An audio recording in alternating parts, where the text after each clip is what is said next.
উদ্যোগ যিনি বিশ্বজুড়ে দেশ জুড়ে বটগাছ লাগাচ্ছেন, নাম দিয়েছেন গ্রিন এক্সপ্রেস, হাবড়া 1 নম্বর ব্লক অফিসে আজকে লাগালো, কি বলবেন? হ্যাঁ, শ্যামল জানার কথা আমরা এর আগেই জানতাম, মানে ওনার কথা সংবাদপত্রে পড়ে আমরা জেনেছি যে ওনার এই ব্রতটার কথা। উনি পৃথিবীর নানান প্রান্তে বটবৃক্ষ রোপণ করে বেড়াচ্ছেন, সবুজায়ন একটা সবুজায়নের অভিনব উদ্যোগ নিয়েছেন। তো সেই উদ্যোগের সামিল আজকে আমাদের হাবড়া 1 ব্লকও, আমাদের ব্লক প্রাঙ্গণে উনি আজকে 2টো বটগাছ লাগালেন।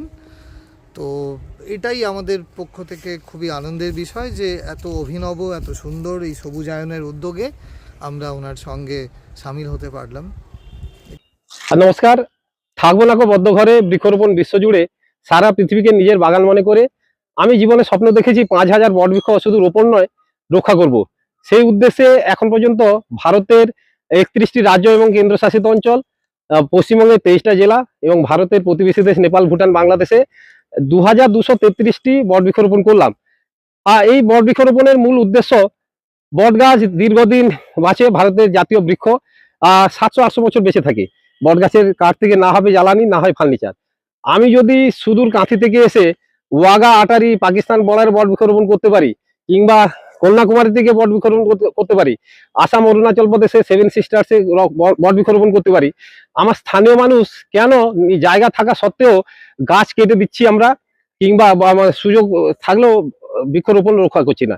এই বার্তা দেওয়ার জন্য আমার ঘুরে ঘুরে এই বটবৃক্ষরোপণ যাত্রা। কোথা থেকে এসেছেন আপনি? আমার বাড়ি কাঁথি, পূর্ব মেদিনীপুর জেলা, কাঁথি 1 নম্বর ব্লক। এবং এই যশোর রোডে দেখা যাচ্ছে অনেকগুলো গাছ কেটে দেওয়া হচ্ছে, তো মানুষের উদ্দেশ্যে কি বলবেন, কি বার্তা দিতে?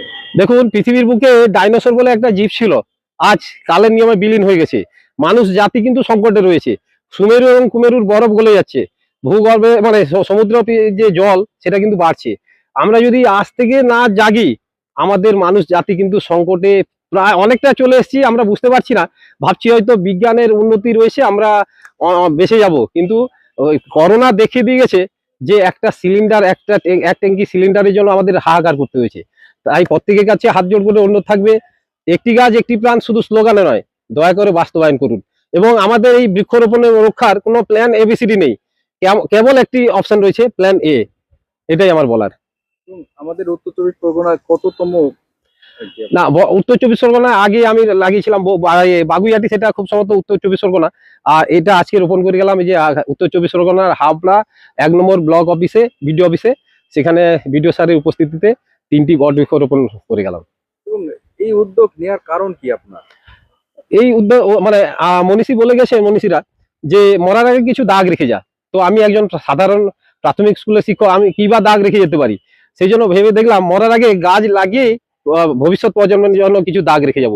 আর আমার তো নিজস্ব বাড়ি নেই, ছোটখাটো একটা বাড়ি করেছি। আমার স্বপ্ন রয়েছিল দেশে বিদেশে রাজ্যে আমার ফ্ল্যাট থাকবে, তো ইটকাঠ পাথরের ফ্ল্যাট কেনার তো টাকা নেই।